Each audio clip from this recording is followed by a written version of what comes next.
আল্লাহর কসম করে বলছি যে এই আমলটি করবে তার সব রকম বিপদ দূর হয়ে যাবে। সত্যি বলছে, এই আমলটা আমি করেছি, ফল পেয়েছি। দেখেন ভিডিও। আমি এমন একটা আয়াত জানি, মানুষেরা যদি আয়াতকে শক্ত করিয়ে ধরে দুনিয়া এবং আখিরাতের পেরেশানি তাদের দূর হয়ে যাবে।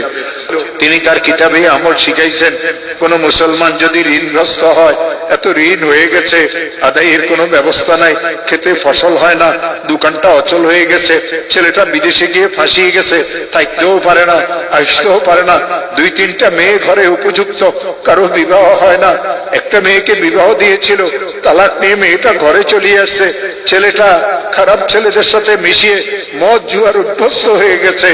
এই লোকটার পেরেশানির কোনো শেষ নাই, অনেক মামলা মোকদ্দমা তো সে ফাঁসিয়ে গেছে।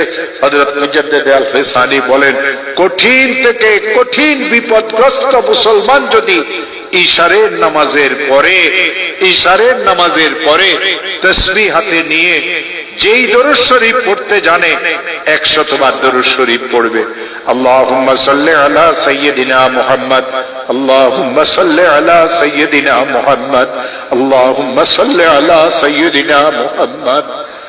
আর 499 বার পড়বে লা হাওলা ওয়ালা কুওয়াতা ইল্লা বিল্লাহ।